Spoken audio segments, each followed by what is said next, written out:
paano ko ba masiserve ang aking mga clients? Paano ba sila mas magiging masaya o paano ko ba matutulungan ng mga clients natin? Dapat meron tayong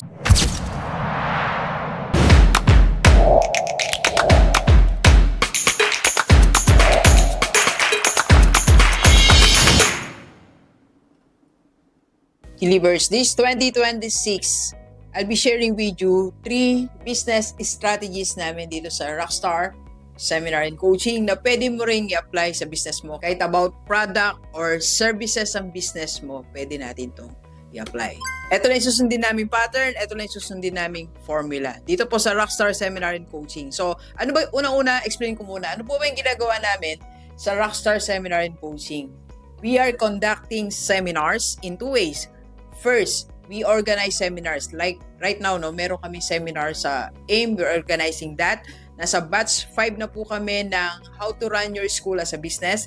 And now we're doing the first batch ng Masterclass for School Owners and other seminars pa. Yan lang natin yan ginagawa pag-organize po sa AIM Conference Center sa Makati. Second, by invitation. Like last 2 weeks ago, nasa Cebu tayo and papunta tayo ng Bohol, Laguna, Batangas, kung saan, and other places. So, we are accepting invitation from different companies and sales team. So, yun po yung ginagawa natin sa Rockstar Seminar and Coaching. Now, of course, this 2026, kahit anong business mo, gagawa ka ng strategy. So, ang first strategy po namin dito na pwede natin gawin is we dig deeper on what they need. They, I mean, the school owners na uma-attend ng mga seminar namin. It's digging deeper kung ano pa yung pwede naming i-offer. So, kung meron ka rin business ngayon, ang gawin mo is to also to dig deeper ano pa yung needs nila.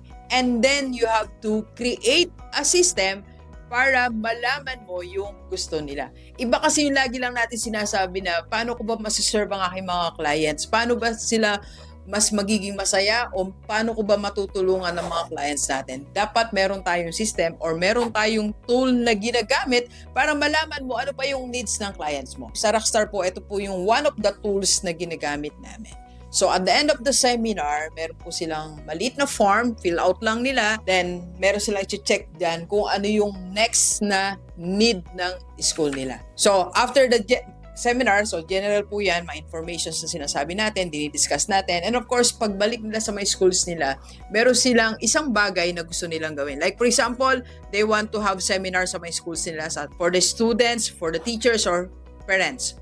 Or second, they want to improve their social media platforms. And third, they want to write their manuals or books that will give them additional stream of income. Or they want to avail one-on-one coaching or attend our next class and others. So, this form is helping our clients na to discover and to pay attention dun sa next move or next thing na kailangan nila sa schools nila. So, kailangan po yung strategy natin para to dig deeper, para malaman kung ano pa yung needs nila, yung tool mo that will help them. It's a facilitating tool para matulungan mo silang mag-isip ng next step nila or next need nila. For example, kahit simpleng restaurant ka lang or coffee shop, pwede kang magkaroon ng ganito. Ano yung meal na gusto mo? What type of coffee? Or you can have your suggestion box or pwedeng meron kang whiteboard. Sulat na sila doon bago umalis. Or something na it will give you information. Then after that, you can create that new product or that new service for them. Okay?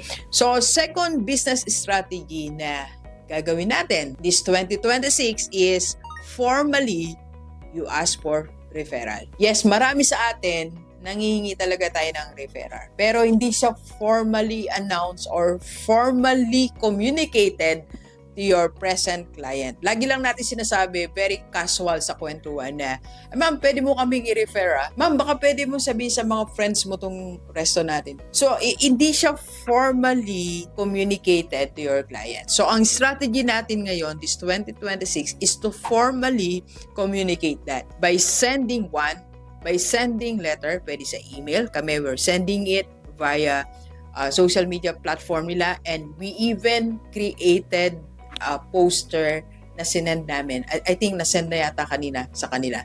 And sa seminar, meron pa rin silang hawak na ganito na poster asking for referral. And of course, meron silang like 10 or 20% referral fee. It's normal, di ba? Ino-offer naman natin yan. Kaya lang, ang kulang sa atin, sa mga business owners, hindi siya formally communicated. Okay? So, dapat alam nung client that you are really serious, you're asking them or you're requesting them for referral.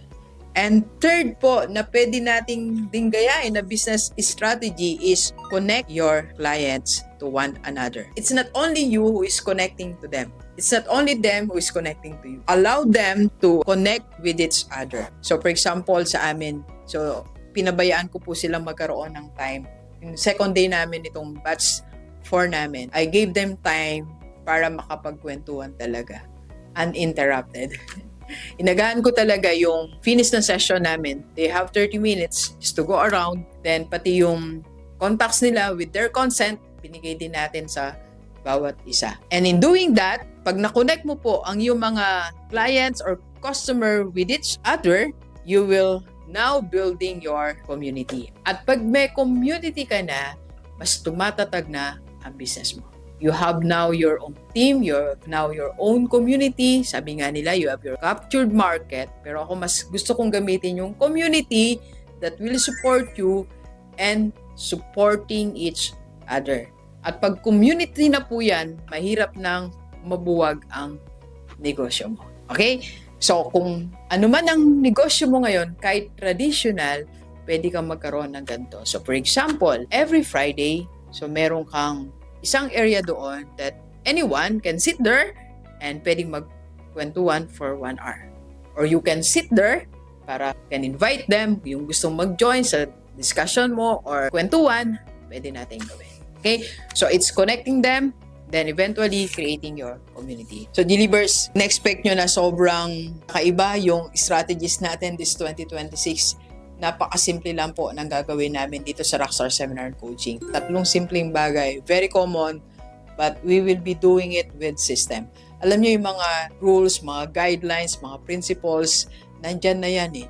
Ang problem is the system to execute it.